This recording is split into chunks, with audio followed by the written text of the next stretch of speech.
ಬೆಂಕಿ ಬಿರುಗಾಳಿ ಸುಂಟರಗಳೆಲ್ಲ ಬಂದ್ಬಿಟ್ಟು ಎಸ್ ಸರ್ ಇಲ್ಲೇ ಇರ್ಬೇಕು ನೀವು. ಈಗ ಖಳನಾಯಕ ಬಂದಾಯ್ತು. ಖಳನಾಯನ ಎದುರಿಸೋದಿಕ್ಕೆ ನಮ್ಮ ನಾಯಕ ರೆಡಿಯಾಗಿ ಬಂದಿದ್ದಾರೆ. ಮೊಟ್ಟ ಮೊದಲ ಸಿನಿಮಾ ಆದ್ರೂ ಕೂಡ ಚಿತ್ರರಂಗದಲ್ಲಿ ಎಲ್ಲಾ ವಿಭಾಗಗಳಲ್ಲೂ ಇಷ್ಟು ವರ್ಷ ಕೆಲಸವನ್ನ ಮಾಡಿ ಸಿನಿಮಾ ರಂಗವನ್ನ ಅರ್ಥ ಮಾಡ್ಕೊಂಡಿದ್ದೀಗ ತುಂಬಾನೇ ಪ್ಯಾಷನೇಟ್ ಆಗಿ ಪ್ರಾಮಿಸಂಗ್ ಆಗಿ ಬರ್ತಾ ಇದ್ದಾರೆ. ದಯವಿಟ್ಟು ಚಪ್ಪಾಳಿಯೊಂದಿಗೆ ಸ್ವಾಗತಿಸಿ ನಮ್ಮ ಸಿನಿಮಾದ ನಾಯಕ ನಟ ಕಿರಣ್ ಆದಿತ್ಯ. ಹಾರ್ಟ್ಲಿ ವೆಲ್ಕಮ್ ಕಿರಣ್ ಅವರೇ, ನಿಮ್ಗೂ ಪ್ರೀತಿಯ ಸ್ವಾಗತ. ಕಾಂಗ್ರೆಸ್ ಸುದ್ದಿ ಸರ್. ಕಾಲೇಜ್ ಸ್ಟೂಡೆಂಟ್ಸ್ ನೀವು ಬೇರೆ ಕೌಂಟರ್ ಕೊಡೋದಲ್ಲಿ ಸೂಪರ್ ಹಿಟ್, ನೀವುಂಟು ನಿಮ್ಮ ಸ್ಟೂಡೆಂಟ್ ಇಲ್ಲ ಅಂದ್ರೆ ಆಯ್ತು, ಯಾರಿಗೂ ಬೋರ್ ಮಾಡ್ಸಲ್ಲ ಖಂಡಿತ. ಅಲ್ಲಿಂದ ಇಲ್ಲಿವರೆಗೂ ಎಲ್ಲರದು ಇಂಟ್ರೊಡಕ್ಷನ್ ಆಗಿದೆ, ಹಾಗಾಗಿ ಮತ್ತೆ ನಾನು ಮಾಡಲ್ಲ, ಬೋರ್ ಅನ್ಸುತ್ತೆ. ಈ ನಮ್ ಸಿನಿಮಾ ಕಷ್ಟ, ಸಿನಿಮಾ ವೇದನೆ, ಸಿನಿಮಾ ರೋದನೆ ಅದೆಲ್ಲ ನಮ್ಗೆ ಇರ್ಲಿ. ನಾವಿಲ್ಲಿಗೆ ಬಂದಿರೋದು ನಿಮ್ಮನ್ನ ಖುಷಿ ಪಡ್ಸಕ್ಕೆ. ನನಗೆ ಕಾಲಲ್ಲಿ ಆಣಿ ಇತ್ತು, ಹಂಗೂ ಡ್ಯಾನ್ಸ್ ಮಾಡಿದೆ, ಪೈಲ್ಸ್ ಇತ್ತು, ಮ್ಯೂಸಿಕಲ್ ಚೇರ್ ಗೆದ್ದೆ, ಮೆಡ್ರಾಸ್ ಆಗಿತ್ತು, ಬೋಂಡ್ ಯಾರೋ ಗೆದ್ಕ ಬಂದೆ. ಅದು ಅವ್ರು ಬೇಡದಿರೋ ವಿಚಾರಗಳು. ನಮ್ ಸಿನಿಮಾ ಬಾಧೆ ಅದು, ನಮ್ ಸಿನಿಮಾ ರೋದನೆ ಅದು. ಹೌದು, ನನಗೆ 40 ಹೊಲಿಗೆ ಹಾಕ್ಸ್ಕೊಂಡು ಕೆಲಸ ಮಾಡಿದೆ, ಫ್ರಾಕ್ಚರ್ ಇದ್ರು ಫೈಟ್ ಮಾಡಿದೆ, ಅದು ಬೇಡ ಅವ್ರಿಗೆ ಯಾರಿಗೂ. ಅವ್ರಿಗೆ ಬೇಕಿರೋದು ಒಂದು ಖುಷಿ. ಪಾಠ ಕೇಳಕ್ ಸ್ಕೂಲ್ಗೆ ಹೋಗೋದಿತ್ತು, ಮೇಷ್ಟ್ರು ಕರ್ಕೊಂಡು ಇಲ್ಲಿಗೆ ಬರೋದು ಬೇಕಿರಲಿಲ್ಲ. ಚಿನ್ನ ಯಾರಿಗೂ ಬೋರ್ ಹೊಡ್ಸಲ್ಲ.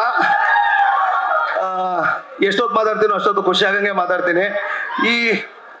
ಚಿನ್ನ ಏನೋ ಕೇಳಿದ್ರಿ. ಓಕೆ, ಈ ಸಿನಿಮಾಗೆ, ನಮ್ಮ ಹಾಡಿಗೆ ಸಂಬಂಧಪಟ್ಟಂಗೆ ಅಥವಾ ನಮ್ಮ ಟೈಟ್ಲಿಗೆ ಸಂಬಂಧಪಟ್ಟಂಗೆ ಹೇಳ್ತೀನಿ. ಮಾನ್ವಿತಾ ಮೇಡಮ್ ಆಗ್ಲೇ ಒಂದು ಚೆನ್ನಾಗಿ ಹೇಳಿದ್ರು, ತುಂಬಾ ಚೆನ್ನಾಗಿ ಹೇಳಿದ್ರು. ಹೌದು, ನಾನು ತುಂಬಾ soft person. But Manvita madam ಏನ್ ಗೊತ್ತಾ, ನನ್ನ ಜೀವನದ ಇಂಟರ್ವಲ್ ಮೇಲೆ ಬಂದ್ರು. ಸ್ಟಾರ್ಟಿಂಗ್ ನಾನು ಬೇರೆ, ಅದೆಲ್ಲ ಆಮೇಲೆ. ನನ್ಗೆ ಅಷ್ಟು ಈ ಬ್ರೇಕಪ್ ಬಗ್ಗೆ ಗೊತ್ತಿಲ್ಲ. ಬಿಕಾಸ್ ಲವ್ ಅಲ್ಲಿ ನಾನು ಎಲ್ಲ ರೂಲ್ಸು ಬ್ರೇಕ್ ಮಾಡಿ ಮದುವೆ ಆದವನು. 8 ಕೇಸ್ ಎದೆ ಮೇಲೆ ಹಾಕೊಂಡು ಜೈಲ್ ಹೊಡೆದವನು.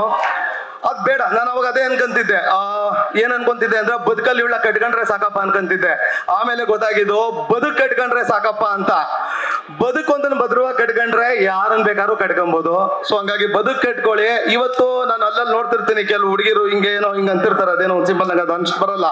ನಾನು ಇವ್ರು ಹಂಗ ಅಂದಂಗೆಲ್ಲ ಹಿಂಗ ಅಂತಿರಲ್ಲ, ಹಂಗ ಅಂದಾಗೆಲ್ಲ ಹಂಗ ಅನ್ನಿಸ್ತಿರುತ್ತೆ. ಅವ್ರು ಹಿಂಗ ಅನ್ಬೇಕಂದ್ರೆ ನಾವು ತಿಂಗಳು ಹಿಂಗ ಅಂತಿರ್ಬೇಕು ಅಂತ. ಇದು ಸಿಗಬೇಕು ಅಂದ್ರೆ ಇದು ಚೆನ್ನಾಗಿ ಮಾಡ್ಬೇಕು. ಆಮೇಲೆ ಒಂದು ಈ ಬ್ರೇಕಪ್ ಇದೇನ್ ಕೇಳ್ತೀವಲ್ಲ, ಬ್ಯಾಕಪ್ ಇಲ್ಲದೆ ಯಾರು ಬ್ರೇಕಪ್ ಮಾಡ್ಕೊಳಲ್ಲ ಚಿನ್ನ. ಫಸ್ಟ್ ಅದನ್ನ ತಲೆಯಲ್ಲಿ ಇಟ್ಕೊಳ್ಳಿ. ಸೊ ಲೈಫಲ್ಲಿ ದುಡ್ಡು ಮುಖ್ಯ. ನಾನು ಮುಂಚೆನೂ ಒಂದು ಯಾವ್ದೋ ಇಂಟರ್ವ್ಯೂ ಅಲ್ಲಿ ಹೇಳಿದ್ದೆ, ದುಡ್ಡಿದ್ರೆ ಶುಗರ್ ಡ್ಯಾಡಿ, ದುಡ್ಡಿಲ್ಲ ಅಂದ್ರೆ ಶುಗರ್ ಬಂದಿರೋ ಡ್ಯಾಡಿ. ಸೊ ದುಡ್ಡು ಇಂಪಾರ್ಟೆಂಟು. ಓದೋ ವಯಸ್ಸಲ್ಲಿ ಓದಿ ಬದುಕನ್ನ ಚೆನ್ನಾಗಿ ಕಟ್ಕೊಳ್ಳಿ. ನಾನು ನೆನ್ನೆನೂ ಇವ್ರಿಗೆ ಅದನ್ನೇ ಹೇಳ್ತಿದ್ದೆ. ಅಂದ್ರೆ ನಾನು ಹುಡುಗರ ಪರ ಮಾತಾಡ್ತೀನಿ, ಯಾಕಂದ್ರೆ ನನ್ ಹುಡುಗರ ಪ್ರೀತಿ ಗೊತ್ತು, ಹುಡುಗಿರ್ ಪ್ರೀತಿ ಅಷ್ಟು ಗೊತ್ತಿಲ್ಲ. ಹುಡುಗಿರ್ ವರ್ಷನ್ ಯಾರಾದ್ರೂ ಬಂದು ವಾದ ಮಾಡೋದಾದ್ರು ಮಾಡಿ, ನಾನು ಆನ್ಸರ್ ಮಾಡ್ತೀನಿ. ಯಾರು ಬೇಕಾದ್ರು. ಇಲ್ಲ ಗುರು ನಾವ್ ಹಿಂಗೆ ಅಂತ ಬರ್ತಿರೋ ರಿಷಾ, ನೀವೇ ಬನ್ನಿ, ನೀವು ಕಡಕಾಗಿ ಮಾತಾಡ್ತಿರಲ್ಲ. ಬಿಕಾಸ್ ನಾನು ಅನ್ಕೊಂಬೋದು, ಏನ್ ಗುರು ಯಾವಾಗ್ಲೂ ಹೆಣ್ಮಕ್ಳಿಗೆ ಏನಾರು ಅಂತಾರೆ ಅಂತ. ನಾನು ಗಂಡು ಮಗ ಅಲ್ಲ, ನಂಗೆ ಅಷ್ಟು ಗೊತ್ತಿಲ್ಲ ಆ ಕಡೆದು. ನೀವೇ ಮಾತಾಡಿದ್ರು ರೆಡಿ ನಾನು. ಗಂಡು ಮಕ್ಳು ಹೆಂಗೆ ಗೊತ್ತಾ ಪ್ರೀತಿ ಮಾಡೋದು ನಾವು? ಪ್ರೀತಿ ಅಂದ್ರೆ ಸಾವು ಬದುಕಿನ ಮಧ್ಯೆ ನಡೆಯೋ ಒಂದು ಆಪರೇಷನ್. ನಮಗೆ ಹೆಣ್ಮಕ್ಳಿಗೆ ಬರೆಯೋದು ಆಡಿಷನ್. ಅವ್ರಿಗೆ ಯಾರ ಬೇಕು ಅವ್ರನ್ನ ಸೆಲೆಕ್ಟ್ ಮಾಡ್ಕೊಂತಾರೆ. ನಾವ್ ಹಂಗಲ್ಲ, ಅದೊಂಥರ ಆಪರೇಷನ್ ಅಂದ್ರೆ. ಬಿಕಾಸ್ ನಾನು ಅದನ್ನೇ ಹೇಳ್ದೆ, ಬೈಕೋಬೇಡಿ, ನಾನ್ ಹುಡುಗ, ನನ್ನ ವರ್ಷನ್ ನನ್ನ ಲವ್ ನನಗೆ ಗೊತ್ತು. ಸೊ ಅದೇ ಮಾತಾಡ್ತೀನಿ. ಮೊನ್ನೇನೋ ಅದೇ ಹೇಳ್ತಿದ್ದೆ. ಅಂದ್ರೆ ಗಂಡು ಮಕ್ಳಿಗೆ ಹೆಂಗೆ ಗೊತ್ತಾ, ಈ ಪ್ರೀತಿ ಅನ್ನೋದು ಒಂಥರ ತಾಯಿ ಹಾಲಿದ್ದಂಗೆ, ಅಮೃತ ಉಣಿಸೋ ತಾಯಿ ಹಾಲಿದ್ದಂಗೆ. ಕೆಲವು ಸತಿ ಹೆಣ್ಮಕ್ಳಿಗೆ ಅದು ಯಾರಿಗೂ ಬೆಳೆದಿರೋ ನಾಯಿ ಹಾಲಿದ್ದಂಗೆ. ನಾನು ಎಲ್ರಿಗೂ ಹೇಳ್ತಿಲ್ಲ, ಬೈಕೋಬೇಡಿ. ಬಟ್ ನಾನ್ ನೋಡಿದ ವರ್ಷನ್ ಮ್ಯಾಮ್, ನಾನ್ ಬೇಕಾದ್ರೆ ವಾದ ಮಾಡಿದಾಗ ಯಾರು ಮಾಡಿ ಅದಕ್ಕೆ ಹೇಳ್ಕೊಂಡು ಹೋಗ್ತೀನಿ. ಹೌದು, ನಾನು ಅದನ್ನೇ ಯಾವಾಗ ಹೇಳೋದು ಮ್ಯಾಮ್. ಅಂದ್ರೆ ಈ ಲವ್ ಮಾಡುವಾಗ ಬದುಕು ಹೆಂಗಿರುತ್ತೆ ಗೊತ್ತಾ, ಅವ್ರು ಯಾವಾಗ ನೋಡಿದ್ರು ಮೈನಾ ತರ ಕಾಣ್ತಿರ್ತಾರೆ. ಅದೇ ಬ್ರೇಕಪ್ ಆಗ್ಬಿಡಿ ಹೈನಾ ತರ ಕಾಡಕ್ ಶುರು ಮಾಡ್ಬಿಡ್ತಾರೆ. ಸೊ ಅದು ಆ ಟೈಮ್ಗೆ, ಆ ಸಂದರ್ಭಕ್ಕೆ ತಕ್ಕಂಗೆ ಚೆನ್ನಾಗಿರುತ್ತೆ. ಅದ್ಭುತವಾಗಿದೆ ಈ ಹಾಡು. ನನ್ಗೆ ಅಷ್ಟು ಗೊತ್ತಿಲ್ಲ ಬ್ರೇಕಪ್ ಬಗ್ಗೆ, ಬಿಕಾಸ್ ನಾನು ತುಂಬಾ ಹೋರಾಟ ಮಾಡಿ ಗೆದ್ಕೊಂಡ್ಬಿಟ್ಟೆ ಅದ್ರಲ್ಲಿ. ಯಾವಾರಿದ್ರೆ ಹಿಂಗೆಲ್ಲೋ ಇರ್ತಿದೆ ಅನ್ಸುತ್ತೆ, ಅಲ್ಲೆಲ್ಲೋ ಒಂದ್ ಕಡೆ ಪೇಂಟ್ ಹೊಡ್ಕೊಂಡು ಗೆದ್ದಿದ್ದರಿಂದ ಸ್ಟೇಜ್ ಮೇಲೆ ನಿಂತಿದ್ದೀನಿ. ಅದ್ಭುತವಾಗಿದೆ ಹಾಡು, ಚೆನ್ನಾಗಿ ಮಾಡಿದ್ದಾರೆ. ಇಡೀ ಟೀಮ್ಗೆ ಒಳ್ಳೇದಾಗ್ಲಿ ಮ್ಯಾಮ್. ನಾನು ಇದಕ್ಕೆ ಮೇಲೆ ತುಂಬಾ ಮಾತಾಡ್ರೆ ಬೋರ್ ಅನ್ಸುತ್ತೆ. ತುಂಬಾ ಮಾತಾಡ್ಬಿಟ್ಟಿದೀವಿ ಎಲ್ಲರೂ.